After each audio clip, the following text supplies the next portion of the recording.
ओम नमः सिद्धेभ्यः एष सुरासुरमणिसिन्धवन्दितं दोदगादिकं ममलं प्रणमामि वर्धमानं तीर्थं धम्मस्य कर्तारं शेषे पुण्यतीर्थयारि ससौ सिद्धे विशुद्धस्वभावे समणेयानदंसं चरित तव वीर्यायानि ते सौवे समगं पतेगमेव पतेगं वन्दामि अवट्टन्ते अर्हन्ते मानुषे कीर्ति किच्चारिहन्ताणं सिद्धाणं तरणमो गणहराणम् अजवैवगाणं साहूणं चैव सौवेसिं तेसिं विशुद्धदंसं प्राणपहाणासमं समासेज्य उपसंपयामि सम्मं जतोणे वाणसम्पत्ति।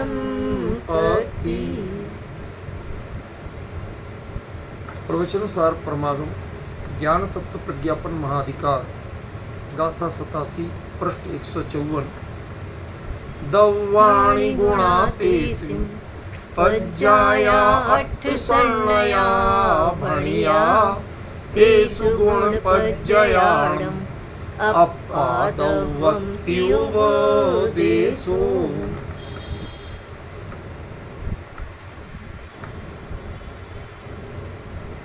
क्योंकि पिछली गाथा में मूल विषय था अर्थ।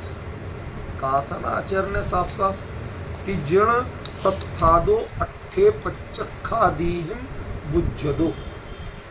ये करोगे प्रक्रिया, अर्थ को बूझोगे तो तुम्हारे मोह का निश्चित रूप से उपचय क्षय को प्राप्त हो।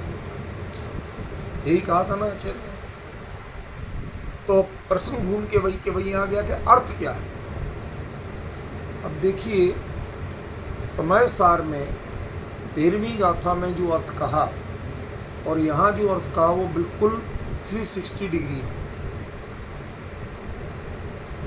वहाँ भूदत्थेणाभिगदा जीवा जीवा या पुण्य पावम च आसव संवरणिज्जर बंधो मोक्षो या सम्मत्थम, ये जो 9 पदार्थ उनको अर्थ भी कहा जाता है।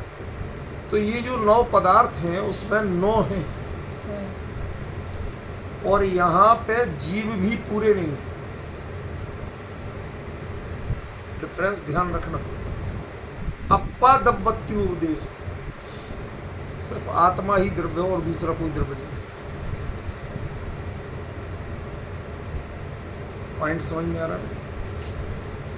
केवली के प्रतिपादन में जो अर्थ आता है, सामने वाले को जो अर्थ समझ में आना है वो अपना ही आना है, बाकी कोई अर्थ समझ में नहीं आना।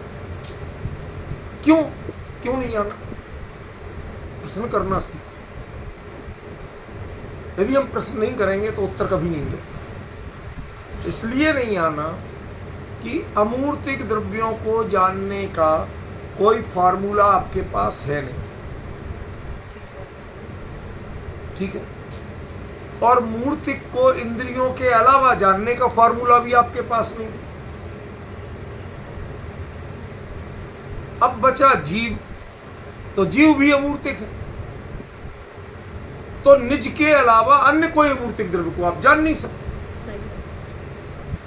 केवल ज्ञान के अलावा किसी में सामर्थ्य नहीं कि दूसरे के अंतरंग को जान सके।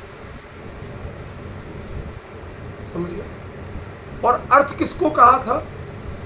जो प्रतीति गोचर है, अनुभव गोचर है, उसको ही अर्थ कहा था। पंडिताई को अर्थ नहीं कहा। परिभाषाएं रटना, समझाना, दृष्टांत देना, नए विवक्षा, इनको अर्थ नहीं कहा। तो बताइए अर्थ क्या बचे? पॉइंट समझिए। केवली के उपदेश में जो आपको समझ में आएगा वो अपने अर्थ के अलावा कुछ समझ में नहीं आता। आप धोखा पालते हैं, भ्रम पालते हैं कि मैं बहुत कुछ जानता हूं। असल में निरक्षर भट्टाचार्य हो। केवली बिल्कुल सीधा कह रहे, निरक्षर भट्टाचार्य हो। समझ गए? एक व्यक्ति ऐसी जगह गया जहां चाइनीज में लेक्चर चल रहा था और चाइनीज का उसे चाबी नहीं आता।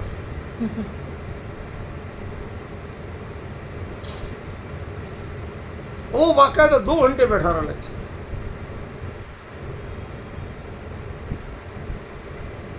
अब सुन के आए, पूरा सुन के आए। क्या पाया? एंकर बहुत अच्छी थी।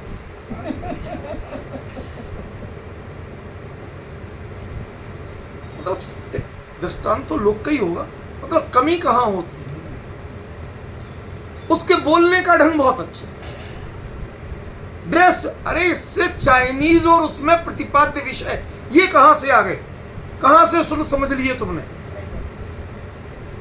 तुम्हारे पास वो सामर्थ्य ही नहीं है और तुम उसके ज्ञाता बनते हो। कहते हम तो पूरा एंजॉय करके आए। विषयों के एंजॉय को, विषयों के आनंद को तुम ज्ञान का आनंद बताते हो। ये ठग विद्या नहीं है तो क्या है? बताइए। आंख ने जो देखा वो इंद्रिय विषय है या अर्थ है? कान ने जो सुना वो इंद्रिय विषय है या अर्थ है? इसके अलावा तत्व की चर्चा जो है वो रसना से तो कुछ स्वाद में तो आता नहीं है। क्या आता है? छूने में आता नहीं, बताओ। सूंघने में आता नहीं। ले दे के थोड़ा बहुत संपर्क होता है, वो होता किसको है? आंख ने देखा, कान ने सुना। और वो भी कैसा होता है? देखने में एंकर बहुत अच्छी थी और आवाज उसकी बहुत मीठी थी। मैं 2 घंटे सेमिनार अटेंड करके आया। इसके मुकाबले ठग कोई हो सकता है क्या? अरे तुझे चाइनीज ही नहीं आती है तो 2 घंटे क्या सेमिनार अटेंड किया? हॉल का नाम सेमिनार था, वक्ताओं का नाम सेमिनार था, एंकर का नाम सेमिनार था, मंच का नाम सेमिनार था। किसका नाम सेमिनार था? अरे तेरे से अच्छा तो जो ऑनलाइन सुन रहे थे, दिख नहीं रहा था जरूर, लेकिन जो चाइनीज जानते थे वो समझ सकते थे। उनका सेमिनार फिर भी हो सकता था।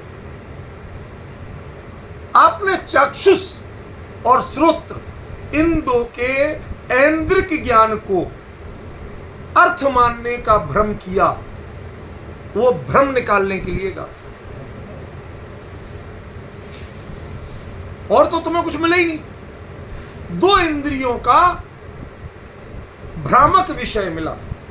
शब्द जो है सत्थोड़ाणम नावधि, कुंद कुंद का स्वयं का वचन रूपल में। सत्थो प्राणम नावधि, शास्त्र ज्ञान नहीं है। मान लिया कि आपने जो शब्द सुने वो शास्त्र के ही थे, लेकिन वो स्वयं ज्ञान रूप नहीं है तो आपको ज्ञान क्या देंगे? चेतयिता, चेतना का जब संवेदन चेतन करता है उसको ज्ञान कहते हैं। आप चेतयिता, आपकी चेतना का संवेदन आपको नहीं हो पाया तो आपको अर्थ ज्ञान नहीं हुआ।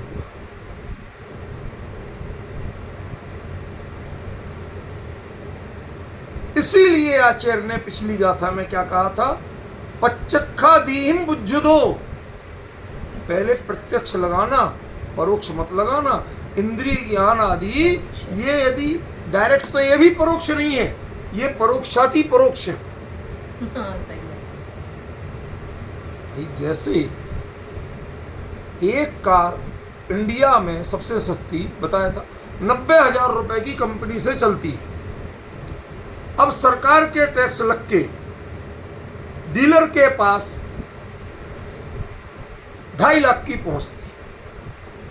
अब डीलर अपने ये वो दुनिया भर के लगा लगू के और वो 3,85,000 रुपए की वो बेचता है और उसमें भी छूट दे देता है। मतलब आपने प्रिंट कितना कर रखा है उसका, है कितने की। तो असल में रेट किसको पता, कार कितने की पड़ रही। आप कहते 3,85,000 की कार लाए, कबाड़ी से पूछो तो बिल्कुल ब्रांड न्यू कार को, पुरानी को नहीं, ब्रांड न्यू को, लेकिन कबाड़ी से। कबाड़ी माने जो उसके अर्थ का मूल्यांकन करता है, मार्केट का मूल्यांकन नहीं करता, टैक्स का मूल्यांकन नहीं करता। उसी समय कबाड़ी से पूछो तो वो 90,000 भी नहीं लगाएगा। क्यों कहते 90,000 लगा दूंगा तो मैं क्या कमाऊंगा। अब डिफरेंस समझ में आ रहा। अब आप बताओ वो कार कितने की। ये देखो बिल, शोरूम से लेके आया हूं, इतनी छूट लगवाई है, तब 3,85,000 रुपए की पड़ी है। कार 3,85,000 की है तो खरेखर 90,000 की भी नहीं है। अब अंतर समझ में आया। बीच में जितने बिचौलिया लगेंगे उतनी दूरियां बढ़ेंगी। ऐसे ही पहले पदार्थ, पदार्थ के साथ प्रकाश, प्रकाश के साथ इंद्रिय, इंद्रिय के साथ भावेंद्रिय, कितने बिचौलिए लग गए बीच में। और उसके बाद आपका राग, तब जाके आपको प्रतिभास होता है, अनुभव नहीं होता, प्रत्यक्ष नहीं होता। तब भी क्या होता है रूपल बेन, प्रतिभास होता है, लगता है। यू आर नॉट कन्फर्म, लगता है। समझ गए, झांसी बताया था ना, और छा से किले से खड़े खड़े थोड़ी जरा दूर एक किले की झलक सी दिखी कि हाँ झांसी तो दिखाई पड़ रही है, नाम ही झांसी से झांसी पड़ गया। वो कोई नाम वाम नहीं है, पड़ गया तो पड़ गया। अब राजा रजवाड़े ने जिस चला दिया तो चला दिया। आज देश विदेश में, दुनिया में जितने नाम पड़े हैं शहरों के, सब किसी न किसी ऐसी तुर्रम खां के नाम पे पड़े हैं। तब वो किसी धर्म का हो, राजे रजवाड़े ऐसी व्यक्ति का, उसका उस वस्तु से कोई लेना देना नहीं। तो हमने जितना ज्ञेय पदार्थ को नाम दिया वो छायोपसमिक, व्याकरण से इस धातु का ये अर्थ होता है, निरुक्त से इसका ये अर्थ निकलता है। अरे ये अर्थ नहीं है, अर्थ वही है जो आपको आस्वाद में आता है, अनुभव में आता है, जो प्रत्यक्ष होता है। इसलिए आचार्य ने पिछली गाथा में शर्त लगाई थी, पच्चक्खादीम, पहले प्रत्यक्ष करना, तब वो अर्थ बनेगा। और उसके बाद जो कुछ तुम्हें रह जाए और तुम रह जाओ, अर्थ में तन्मय नहीं हो पाओ, तुम रह जाओ बाहर, और जो कुछ कमी रह जाए उसके लिए प्रत्यक्ष के बाद का परोक्ष कार्यकारी हो जाए। लेकिन यदि प्रत्यक्ष नहीं है तो परोक्ष किसी कीमत का नहीं है, उसकी कोई मार्केट वैल्यू नहीं, जीरो। अब समझ में आता हो चाहे नहीं, बड़ा स्पष्ट प्रतिपादन है आचार्य का। तो पूछा कि महाराज वो अर्थ क्या है जो प्रत्यक्षादि बुझ्यतो, जिससे मोह चयो खियति। अब देखो थोड़ा प्रकट बोलूंगा, आपको समझना तो पड़ेगा। इतनी चर्चा कर ली, अब भी प्रकट से परहेज है तो फिर बेकार। मत बैठो मेरी क्लास में, नहीं आ रहे, समझ गया। या तो ऑनलाइन वालों से भी किया, आपसे भी। तो आई गई। पहले आप तय करो कि प्रत्यक्ष को अगुआ बना करके किस अर्थ का बोध किया आपने आज तक। एक नाम बताओ। त्रिकाली, गायक, शुद्ध, शुद्ध नय का विषय, परम भावग्राही, चैतन्य, चित्त, चमत्कार मात्र, जितने चाहे सब। हमारे जैसे नाचर बहुत बड़े इसके भंडार हैं, होलसेल एजेंट है, उनके पास जितने बढ़िया बढ़िया शब्द मिलेंगे किसी के पास नहीं। सारे शब्द ले आओ, उसके बाद भी वो अर्थ नहीं बन पाए। क्योंकि उनमें एक के लिए भी प्रत्यक्ष बोलने को तैयार नहीं है। यस आई हैव सीन, कोई बोलने को तैयार।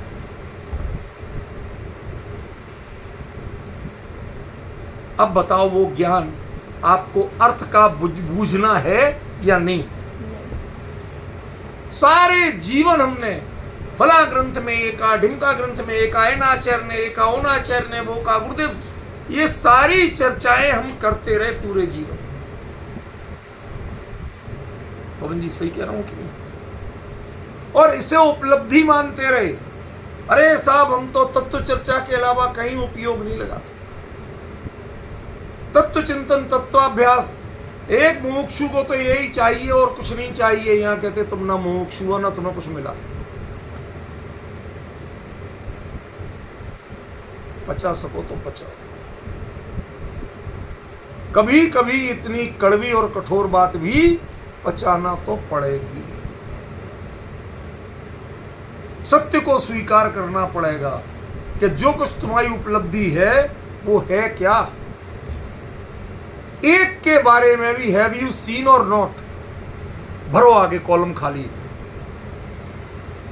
जगत के किसी भी पदार्थ के ज्ञान के बारे में, गायक के बारे में जितनी तुम्हारी जानकारियां हैं उसमें एक कॉलम बना लो आगे, हैव यू सीन और नॉट। आपने प्रत्यक्ष देखा या नहीं, प्रत्यक्ष जाना या नहीं, प्रत्यक्ष अनुभवा या नहीं?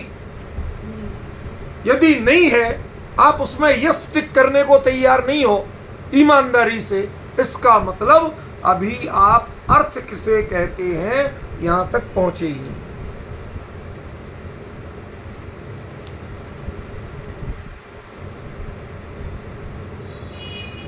समझ में आ रहा? इसलिए आचार्य को एक गाथा अर्थ पे अलग से, अगली गाथा वापस अगले विषय पे, उसी गाथा से जुड़े हुए, लेकिन पहले उन्होंने कहा अर्थ बता दूंगा। अर्थ किसे कहते वो समझ लो, बाकी बात बाद में करेंगे। समझ रहे? ये बहुत इंपॉर्टेंट पॉइंट है। मूल विषय जो चल रहा था कि मोह का उपचय किससे क्षय को प्राप्त होता है, मूल विषय तो इतना था। अगली गाथा पर उसी पे आ रही, तो बीच में अलग से क्यों लाए? कहते भाई साहब जब तक अर्थ नहीं समझोगे तब तक कभी क्षय समझ में नहीं आएगा। मोह का उपचय किससे क्षय को प्राप्त होता है? कि अर्थ को बूझने से होता है, अर्थ की नॉलेज से नहीं होता, परिभाषा रटने से नहीं होता, व्याख्या करने से नहीं होता, पंडिताई से नहीं होता, टीका लिखने से भी नहीं।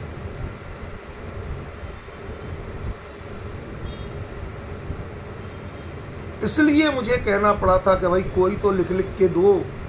ये सब मैं इतना सुन के, इतना जीवन में समय कहाँ है।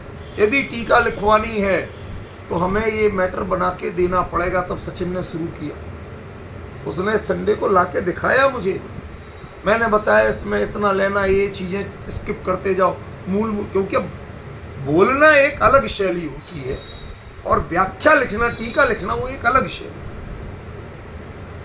उसमें भी मैं टीका के हिसाब से थोड़ी व्याख्यान देता हूँ। तो टीका में जो जो चीजें जोड़ना वो जुड़ेंगी भी, वो तो मुझे ही करना, वो ये कोई नहीं कर सकता। लेकिन जो ये सुन रहे हैं, सुनने के आधार पे क्या क्या लेके लिखना, ये यदि कर दिया तो टीका गारंटेड लिखी जाएगी, अन्यथा मैं कोई गारंटी नहीं।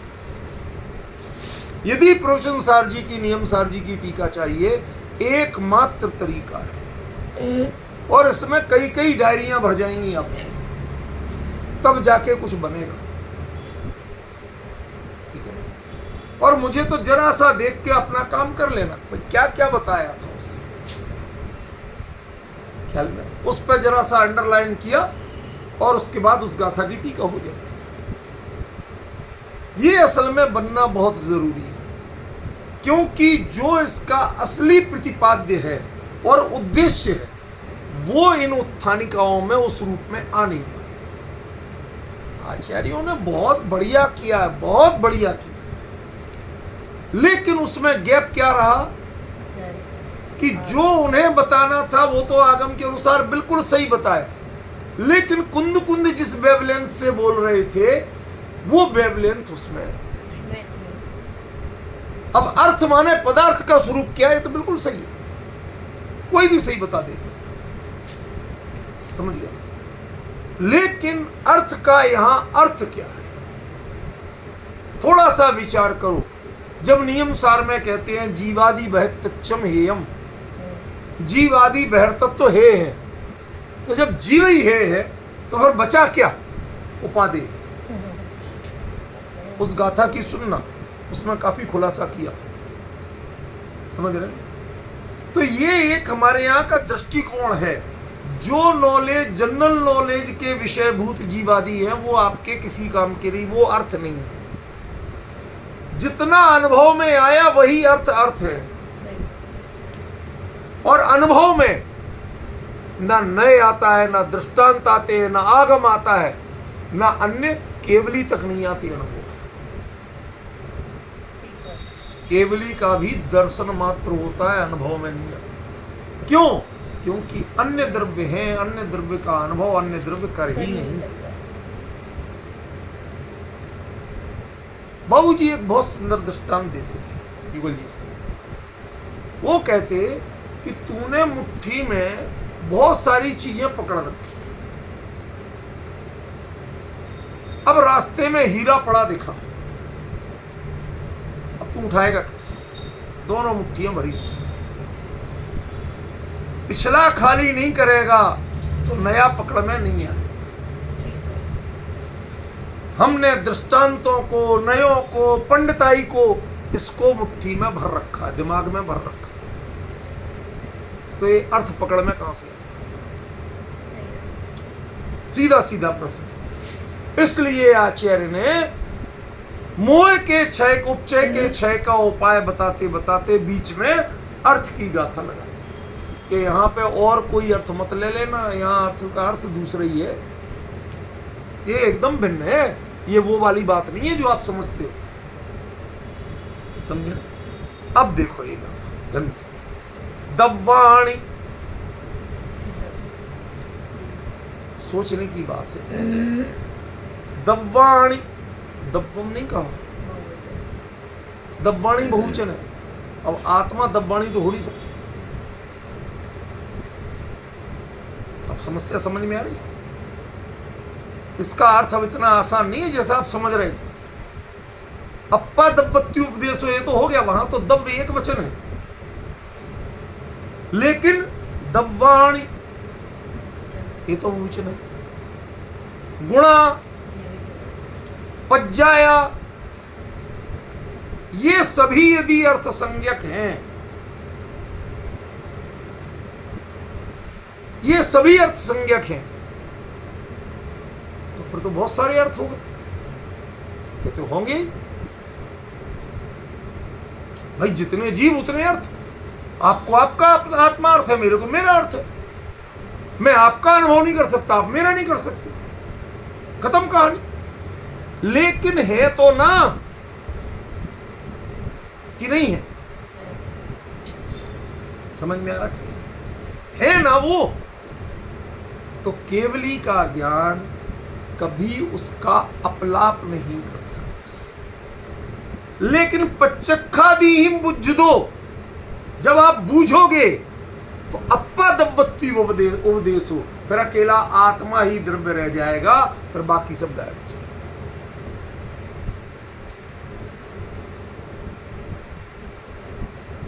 कुछ कुछ बात समझ में आ रही? आचार्य क्या कह रहे हैं यहाँ? दव्वाणी द्रव्य है, गुणा गुण है, तेसिम पज्जाया उनकी पर्याय भी है।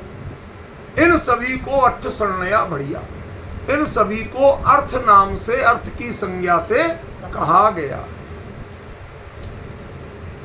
अब यदि केवली ये कह दे कि मुझे मेरा जो ज्ञायक अनुभव में आ रहा है वही अकेला अर्थ है, तो संसार पर तो वही हो गया, एक ईश्वरवाद। अन्यमति कहते भाई हमारा तो ईश्वर ही है सब कुछ, तो तुम्हारा तो जिंदगी भर तुम उसकी सेवा करना और कुछ नहीं करना, चरण प्रसाद मांगना, चरणामृत मांगना, इससे आगे तुम्हारी हैसियत नहीं है। तो जैन दर्शन तो खत्म हो गए भाई। एकेश्वरवाद में ईश्वर तो वो ही है, बाकी तो सब तुम ऐसे ही हो, कीड़े मकोड़े बने हो, अपने भीख मांगते रहो और उनकी कृपा पाके खुश बने रहो।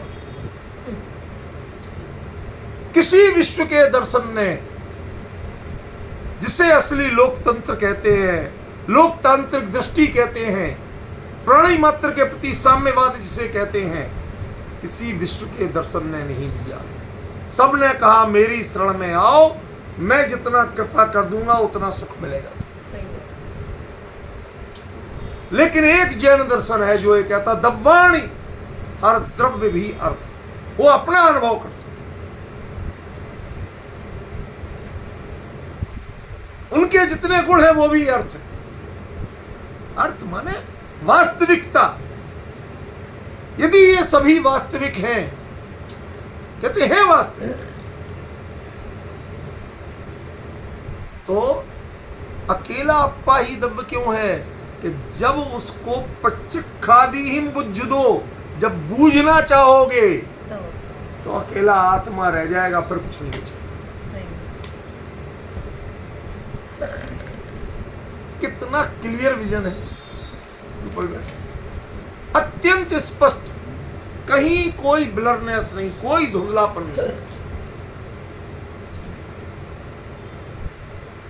केवल ही भगवान से पूछो कि बताओ सर्वज्ञ हो के नहीं, लोकालोक को जानते हो के नहीं, हम तो अपनी आत्मा को मना कैसे कर सकते? भले ही हम लोकालोक को नहीं जानते, माने उनकी ओर दृष्टि नहीं करते, लेकिन उनके बारे में पता ही नहीं है, ये नहीं कह सकते। ये तो नहीं कह सकते। एक एरिया के सारे सीसीटीवी का मास्टर कंट्रोल रूम में बैठा आदमी वो कहीं गया क्या? एक केस चलाओ उसको कि चौराहे पे मर्डर हुआ, तो 150 लोगों से कितने बजे हुआ? उसने कहा सब 4:47 पे। कि तुझे इतना कैसा पता है एक्यूरेट? सब मैं देख रहा था। अब वो आरोप लगाए कि इतने लोगों में से, इतने चश्मदीद में किसी को पता नहीं, इसको पता, मतलब यही षड्यंत्रकारी है। लगाओ और तो वो कहता नहीं भैया मैं तो वहां था ही नहीं। अब स्थिति बदल रही। जब उस पर ही तुम दोष मढ़ने लगे तो वो क्या कहेगा? मैं तो वहां था ही नहीं। कहां थे तुम? कि देख लो हमारे ऑफिस के सीसीटीवी में, मैं तो यहां बैठे बैठे ये देख रहा। केवली भी बेचारे अपनी सफाई ऐसे ही देते हैं। सफाई सब तो हम लोगों को लागू होता, उनको कुछ नहीं, बता रहे उनका ज्ञान ज्ञान में प्रत्यक्ष झलक रहा है। तो आप जान रहे थे क्या? जान तो मैं अपने अप्पा दब्बत्ती में उपदेश हो, मैं तो अकेले आत्मद्रव्य को जानता, मैं किसी। मेरे लिए अर्थ तो मेरा आत्मा और कुछ नहीं। और उसमें भी न द्रव्य है अर्थ, न गुण है अर्थ। तेसु इन सब द्रव्यों में गुण पज्जयाणम, गुणों और पर्यायात्मक पर्यायों का बना हुआ, लेकिन अप्पा एक। गुण पज्जयाणम बहुवचन, अप्पा एक। एक जो अखंड द्रव्य है वो आत्मा ही एक द्रव्य है, वही अर्थ है और कोई दूसरा अर्थ है। यदि दृष्टि के विषय का स्पष्टीकरण करना है तो मेरे ख्याल से इससे बेहतरीन, अनुभव गोचर तत्व का स्पष्टीकरण करना है तो इससे बेहतरीन गाथा नहीं।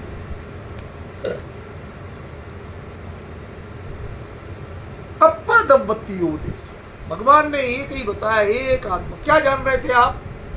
तो अपने को जान रहा था। तो अभी तो कह रहे थे लोकालोक में, वो नेमिनाथ बता रहे थे कि 12 साल बाद द्वारका जलेगी, तो क्या 12 साल बाद वहां बैठे होगे? नहीं। द्वारका से कोई राग द्वेष है आपका? नहीं। द्विपायन मुनि का नाम क्यों लिया आपने? अभी तो उसने कुछ भी नहीं किया। जरूर आपका कुछ उससे पुराना पंगा है। आज यदि कोई कह दे कि कल इतने बज के इतने मिनट पे चौराहे पे मर्डर होगा फला आदमी का, तो बताओ सबसे पहले कौन पकड़ा जाएगा? बताने वाला। ईमानदारी से बताओ। अरे साहब उसने तो एक दिन पहले कह दिया था, पकड़ो उसको। सबसे बड़ा संदिग्ध तो वही है। इन्होंने तो 12 साल पहले कह दिया कि द्विपायन मुनि के निमित्त से, यादव कुमारों के अंटसंट व्यवहार से, शराब पीने से, कई कारण, सारी चीजें पूरी बता दी। द्वारका जले। ये लोग समुद्र से अभी द्वारका निकाल निकाल के दुनिया को बता रहे, देखो साहब हमारे श्रीगणेश जी की द्वारका। वो ये तो बताओ कि वो समुद्र में पहुंची कैसे? ये तुम्हारे यहां कहीं लिखा है क्या? इसका रहस्य सिर्फ हमारे यहां है। तुम्हारे नारायण श्रीगण तो इतने बड़े व्यक्ति थे, उन्होंने तो 3 लोक से सारी बिल्कुल अद्भुत द्वारका की संरचना करवाई थी। उसके बाद भी वो कैसे पहुंची समुद्र में? इसका उत्तर है किसी के पास? आपके पास नहीं है, लेकिन इसका उत्तर सिर्फ जैन शास्त्र, जैन पुराण देते। द्वारका के दहन के 12 साल पहले सब बता दिया। समझिए। अब इस आधार पे यदि केवली को आप दोषी मानो तो वो क्या उत्तर देंगे? मैं तो अपने में लीन था, मुझे क्या लेना देना द्वारका से, क्या लेना देना यादव कुमारों से।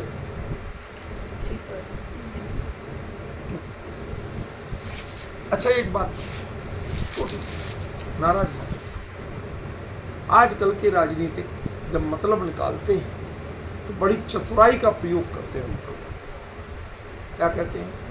कोई यादव वंश के हो, आजकल भी बहुत है, ठीक है ना, तो कोई बड़े नेता हैं, झट से कहते हैं कि हमारे 22वें तीर्थंकर नेमिनाथ भी यदुवंशी थे, आपके ही कुल के थे, आप तो हमारे भाई हो। तो जो पी करके और हरकतें कर रहे हैं वो भी तो आपके भाई हुए कि नहीं हुए? सही बात है। वो भी तो यदुवंशी थे। सही बात। उनसे रिश्ता क्यों नहीं जोड़ा? रिश्ते हमेशा मतलब से जोड़े जाते हैं, इसलिए रिश्तों की व्याख्या पे मत जाना। सही बात। नेमिनाथ यदुवंशी थे, इसमें कोई शक नहीं है, लेकिन जिन नेमिनाथ ने बोला वो केवली थे, वो किसी वंश के नहीं थे। पवन जी समझ में आ रहा? जिन नेमिनाथ ने बताया था वो वीतरागी सर्वज्ञ केवली थे। उस वीतरागी व्यक्तित्व में कोई दोष लागू नहीं पड़ता कि आपने ऐसा बोला क्यों। जो ज्ञान में, आपके ज्ञान ने जाना कैसे? कहां गए थे आप? जब तो द्वारका जल ही नहीं थी, फिर आपने कैसे बता दिया था? मेरे ज्ञान में जल गई। त्रिकालदर्शी नहीं होते, सर्वकालदर्शी। सर्वकाल में 12 साल के बाद का वो काल भी दिख रहा था और उस समय वो पर्याय। आज बड़े बड़े विद्वान कहते हैं, रुकुल बेना ध्यान देना, पढ़ना, मैं अभी नाम नहीं लूंगा, पर्याय तो एक समय की है, एक समय बाद उसका कोई अस्तित्व नहीं होता। अस्तित्व नहीं है तो फिर केवली क्या जानते हैं? केवली क्या झूठा जानते हैं? सत का ज्ञान करते हैं क्या? सत का ज्ञान करते हैं। सत का। फिर वो सत और असत से अनिर्वचनीय क्यों है कि आप पर्याय रूप में फुरफुराते हुए दिए की तरह, लौ की तरह, लपट की तरह उसे वर्तमान में देखना चाहते हैं, तो असत है। और यदि आपके ज्ञान में सर्वकाल को देखने की सामर्थ्य हो तो उस काल को देखोगे तो सत्य। अब आप में सर्वकाल देखने की सामर्थ्य है नहीं, आपका ज्ञान है इतना सा और बात कर रहे इतने की, क्या करें? क्या करें, कैसे करें, कैसे समझाएं? ये एक वास्तविकता है, अनुभवी जीव की वास्तविकता है कैवल्य की ये वास्तविकता है। मोह का जब क्षय होता है, क्षय होने के बाद मोह क्षयात ज्ञान दर्शनावंतरा क्षयात केवलम। सबसे पहले मोह क्षयात केवलम। कैवल्य के लिए पहली शर्त है मोह का क्षय होना। समझ गए? तब कैवल्य होता। तो जो कैवल्य हुआ वो मोह के क्षय से हुआ, उनका मोह नहीं था किसी से।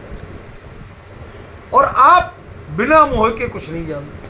आपका जितना ज्ञान है वह कहीं ना कहीं मोह से प्रेरित है।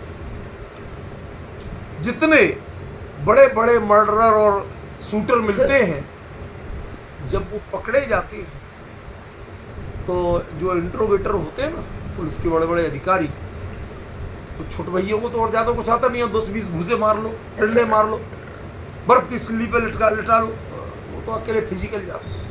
बड़े लोग कुछ नहीं, आराम से बैठो, चाय वाय पियो, क्या ठंडा वंडा लोगे।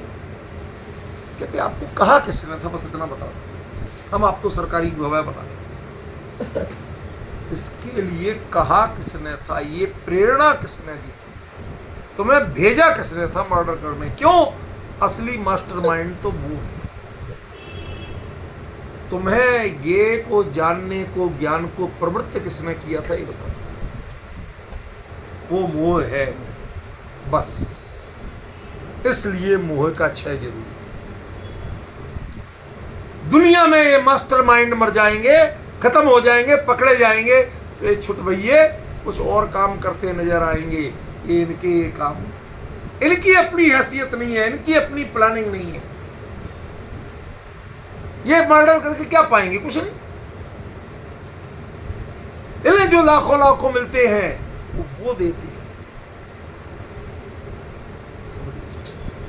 आपके जीवन में जितनी दुर्घटनाएं घट रही हैं, ज्ञान जितना जानने को प्रवृत्त हो रहा है और अपने आप को जानकार कहता है, कहते तुम्हें ये जानने की प्रेरणा किसने दी थी? तो एक ही नाम आता है, उसका नाम है मोह। साहब उसने कहा था यहाँ चले जाओ, इसको जान लो, आंख से जान लो, कान से सुन लो। क्यों? ये जो आपको किसी की भी हो, अभी नाम लेना बड़ा खतरनाक है आजकल, किसी की भी हो, जो वाणी सुनना, व्याख्यान सुनना, उसकी प्रेरणा कौन दे रहा है? अरे साहब हम बहुत तत्वाभ्यासी, हम तो कट्टर मुमुक्षु हैं, बहुत, अब इतना पूरा जीवन बीत गया, हम तो इन सब चक्कर में पड़ते नहीं। प्रेरणा कौन दे रहा? ईमानदारी के साथ तो गुरुदेव ने हमें सिखाया था कि 2-4 लाख वांछन जो ही है, तो मैं तो अपना अब नौकरी काम धंधे से रिटायर्ड हूं, तो यही काम करता हूं। सच बताओ, गुरुदेव ने कहा था या उनके प्रति जो आपका मोह विद्यमान है उसने कहा? उनसे बात सुनी तो बहुत लोगों ने थी, और जहां आप अप्लाई कर रहे हो, क्या गुरुदेव ने वहां अप्लाई करने को कहा? नहीं। क्या केवल शास्त्र के पन्ने पलटते रहना, नए निकालते रहना, गाथाएं रटते रहना, दूसरों को सुनाते रहना, टोका टाकी करते रहना, क्या ये कहा था उन्होंने? अरे कषाय मंद भी हो लेकिन कषाय जीवित है, इसका मतलब मोह ही उसका डायरेक्टर। एक व्यक्ति किसी पिक्चर में नेगेटिव रोल करता है, एक में बिल्कुल राष्ट्रभक्त का रोल करता है, एक में विलेन का रोल करता है, राष्ट्रद्रोही का रोल करता है। वो कहता भाई साहब मेरा कोई दोष नहीं, मेरे तो यही डायरेक्टर उसमें थे, यही डायरेक्टर इसमें, इनने जैसा कहा वैसा किया, सही बात। मैंने कुछ नहीं किया। कहते अरे तू कर रहा था सारा, ये हाथ पैर मेरे थे, मैंने कुछ नहीं। अरे तू अपने मुंह से बोल रहा था, डायलॉग इनके थे, बोल मेरा। खरे खरे ये सारा मोह का प्रपंच है। इसलिए उन्होंने कहा सबसे पहले मोह का उपचय कैसे क्षय को प्राप्त हो, वो जुगाड़ का। वो तरीका बताओ। तो उन्होंने कहा अट्ठे पचक्खादि हिम बुझ दो, पदार्थ को प्रत्यक्षादि के द्वारा जानना, समझना, बूझना। कि किस अर्थ को कहते? आ जाओ, थोड़ी देर लौट के आओ। दब्बाणी, लोक में जितने भी द्रव्य हैं, गुणा, उनके जितने भी गुण हैं, तेसिम पज्जाया, उनकी जितनी भी पर्याय हैं, खरेखर सब अर्थ संज्ञक हैं। क्यों? क्योंकि केवली के ज्ञान में वह हर चीज विद्यमान है। वह पर को नहीं जान रहे, लेकिन ज्ञान में जो विद्यमान है उसका निषेध कैसे कर सकते हैं? अस्तित्व तो मौजूद है। हमने कब कहा कि हम पर में गए?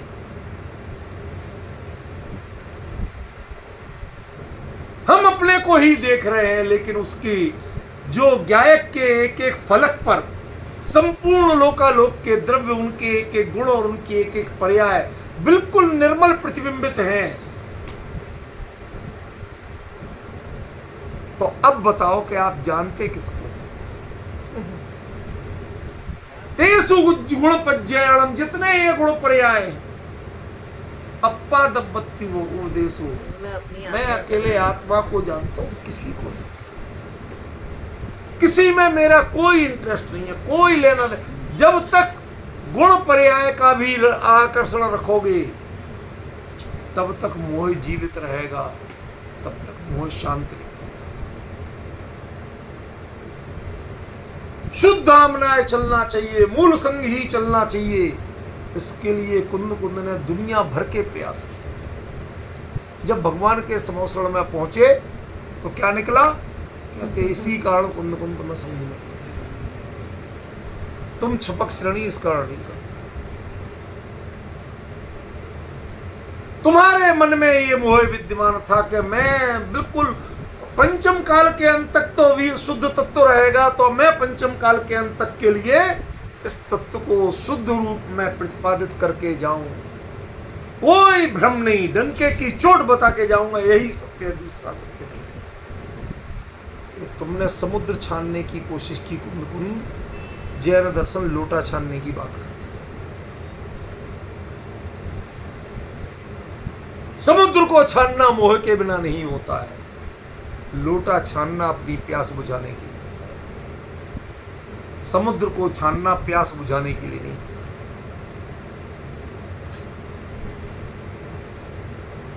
ये जो पर के प्रति भावना है, चाहे कितनी करुणा हो, करुणा भावो, साफ शब्द दिया था, करुणा भावो मणुयत्रिय, है ना, ज्यों का त्यों दिया। ये जो करुणा भाव है, मोह से दाणी लिंगाणी, ये सब मोह के लक्षण है। पवन जी उन दिनों आप थे नहीं यहाँ, इतना गजब चला, इतना गजब चला कि बस समझ में आया। मोह से दाणी लिंगाणी, ये सब मोह के लिंग, मोह के चिन्ह है, ये मोह की पहचान है। ये दिख रहा है माने मोह है। कुंद कुंद तुम पूरे जीवन चारित्र संबंधी मोह से ऊपर नहीं उठ सके। इस कारण से चौथे काल में केवली के पादमूल में आके भी दर्शन मोह का क्षय कर लिया, लेकिन चारित्र मोह का क्षय नहीं कर पाए।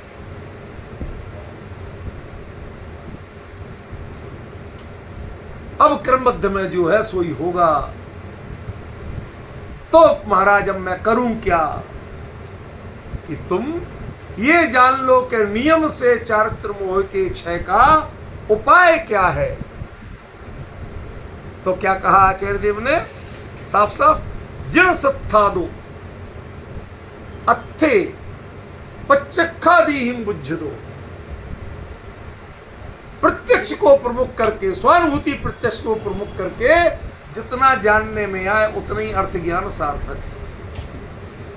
इस प्रकार बूझते हुए नियम से खीयदि मोहो वचयो, मोह का उपचय क्षीण होगा। कुंद कुंद फिक्र मत करो, तुम्हें लौट के नहीं आना पड़ेगा। अब समोसरण में नहीं आना पड़ेगा, अब कोई दूसरे समंदर नहीं ढूंढना पड़ेगा। अभी ढूंढना पड़े थे, अब नहीं ढूंढना पड़े। सही बात। अब उससे ये तारतम्य जोड़िए तो महाराज सच बताओ, आपके में तो बहुत सारे अर्थ दिख रहे हैं। सर्वज्ञ होगा, केवली हो, केवल ज्ञान के धनी हो सब। मैं थोड़ा सा कंफ्यूज्ड हूं, मैं जो जिस अर्थ को बूझा जाता है वो अर्थ क्या है? केवली के सामने आके कंफ्यूज्ड हुए। यहां कंफ्यूज नहीं थे, यहां पर तो केवल आत्मा है सब उनने लिखा है भाई। वहां कंफ्यूज क्यों हुए? क्यों? क्योंकि प्योर स्वरूप में लीन है और लोकालोक को जान रहे और इतना क्लियर, उस पदार्थ को उतना ज्ञान नहीं होगा जितना उन्हें ज्ञान। उसको भले आदमी को, द्वीपायन मुनि को पता नहीं था। जब सुना कि नेमिनाथ ने ऐसा कहा तो वो भाग गया, मैं आऊंगा ही नहीं यहां। घूमता घामता लौट गया। समझ में आया? जिस पदार्थ को खुद पता नहीं है कि क्या होने वाला है और आपको बिल्कुल एक्यूरेट पता है, अब हम जरा कंफ्यूज्ड हैं, भ्रम में आ गए हैं। महाराज सच सच बताओ, ये लोकालोक का ज्ञान सत्य है कि स्वरूप का अनुभव सत्य है? दो में से क्या सत्य? अर्थ क्या है? अप्पादवत्ति बहुदेशो, आत्मा ही द्रव्य है। द्रव्य अखंडता का वाची होता है, गुण हमेशा भेद का वाची है, पर्याय हमेशा प्रणमन का वाची है। लेकिन द्रव्य जो है वह एक अखंड, एक एक एक कैवल्य की जाति जिससे मिलती है वो एक अहम एक को, वो कैवल्य की गाथा है। उसके बाद जो कुछ होता है वो सब कैवल्य की परिभाषा नहीं है। खलु शुद्धो, शुद्ध अशुद्ध का विकल्प, ये कैवल्य का विकल्प है। एक माने अपने आप में परिपूर्ण। अब इसके बाद जरूरत ही नहीं है किसी की। सिंह को किसकी जरूरत है? कितने सेनापति होते उसके पास, कितने सैनिक होते, कितने अंगरक्षक होते? जाग गया वो तो उसके व्यक्तित्व में शामिल नहीं है कि किसी की परवाह करे। ये एक को की सिंह वृत्ति ही कैवल्य की वृत्ति है। उसके बाद जितनी भी बातें कही जा रही, दंसन लाण भैया, अब आप भटक गए, फिर वो कैवल्य का स्वरूप नहीं रहे, फिर आप क्षयोसमिक में आ गए। मुझे आत्मा में ज्ञान दर्शन भी है, आत्मा में सुखवीर भी है? मुझे शुद्ध ही चाहिए, अशुद्ध नहीं चाहिए। माने आपको शुद्ध अशुद्ध सब दिख रहा है। गुण पर्याय यहां आके वो क्लियर कर रहे हैं। पहले लगता तो था कि यहां तो यही सत्य है, समय सार में तो यही सत्य था, सबको भूल जाओ। भूल जाने की बात तो सही है, लेकिन जब ज्ञान निर्मल अपने फलक पे सब कुछ उस पे झलकता हो तब क्या सत्य है? दव्वाणी गुणा तेसिम पज्जाया, कौन सी अवास्तविक है? सभी अर्थ है। फिर इतने सब में असल में अर्थ क्या है महाराज? आप जानते किसको? कितना बता दो? अप्पा दब्बत्ती वो देश, बस। आत्मा, आत्मा द्रव्य, द्रव्य माने परिपूर्ण सत्ता, द्रव्य माने जिसमें कोई परापेक्षता नहीं है, कोई विकलांगता नहीं है, कोई कमी नहीं है, उसका नाम द्रव्य। वह लिखा है अपना आत्मा, आधा नहीं लिखा। आधा नहीं लिखा, अप्पा लिखा है, अपना आत्मा। वो पर का हो ही नहीं सकता विकल्प उसमें। ये चर्चा पहले चली, आप उस समय नहीं आते थे, पहले ये चर्चा काफी चली कि जीव, आधा, अप्पा, इनमें क्या अंतर है। ये उस आधार पर कह रही है। आत्मा माने निज अनुभव गोचर जो आत्मा, उसको ही अप्पा कहा आज, बाकी को आधा का। जब क्षयोपशमिक ज्ञान की प्रवृत्ति में है तो उसे आधा का, और सामान्य पदार्थ के रूप में जीव का। अपने लिए अप्पा, निज अनुभव गोचर के लिए अप्पा। अप्पा दब्बत्ति उपदेश। मैं क्या देख रहा हूं महाराज? सच बताओ, किसका अनुभव? आप बहुत बड़े ज्ञानी हैं, लोकालोक की कोई चीज आपके ज्ञान से नहीं छुपी। कहते ध्यान रखना कुंद कुंद, मैं किसी को नहीं जानता, नहीं जाते। मेरे लिए तो आत्मा द्रव्य ही एकमात्र ही है, इसके अलावा मेरी कोई आगे, मेरा किसी में उपयोग नहीं है, मेरा उपयोग इसी में सीमित है। अब क्या करें, इसके ही फलक पे ये सब झलकते हैं, इनका भी ज्ञाता कहलाता हूं नहीं। मैंने इनको कभी जानने की कोशिश ही नहीं की, मेरे प्रयास में, मेरे व्यक्तित्व में ये शामिल नहीं है कि मैं ये सब जानूं देखूं।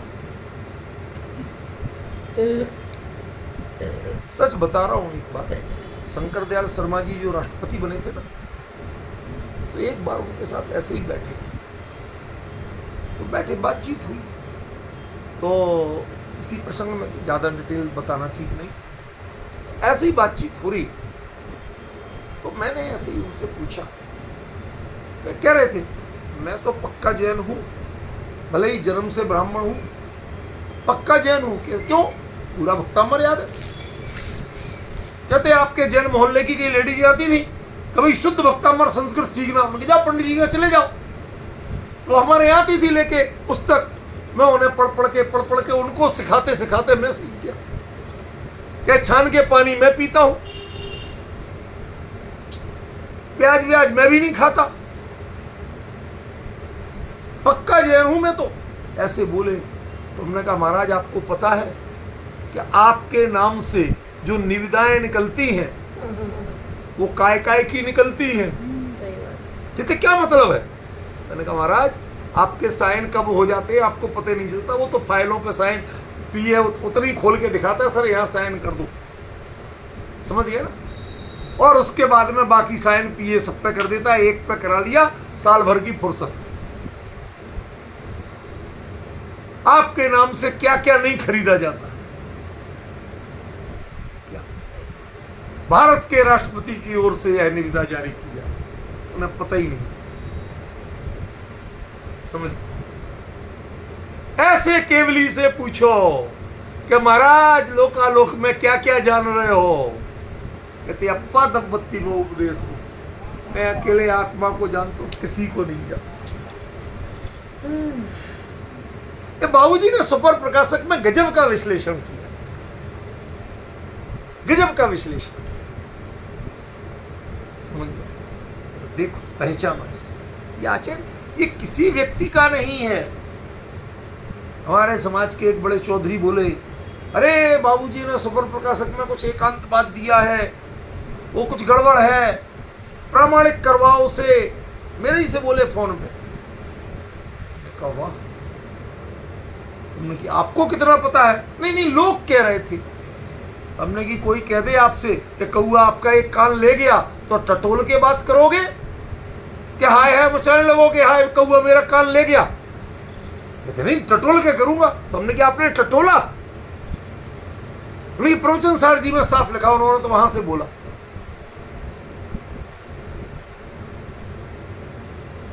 यहां से जब इसका निर्णय करो तो आपको बिल्कुल क्लियर कॉन्सेप्ट होता है। लोकालोक को जानना जितना सत्य है, लेकिन केवली के हृदय से पूछो, हृदय तो हमारे आपके बोलने की भाषा है, उनसे पूछो कि आप क्या जानते हो, क्या पद बस आत्मद्रव्य के गुण पर्याय बाकी है, ज्ञान में तो वो भी आते हैं, लेकिन जानते हो क्या? कहते मैं नहीं जानता, मैं अपने गुण पर्याय को नहीं जानता, तो दूसरे को तो क्या जानूंगा? उनसे पूछो। पवन जी आपसे पूछे कितने बाल हैं सिर्फ? रोज कंघी करते हो, पता नहीं चलता है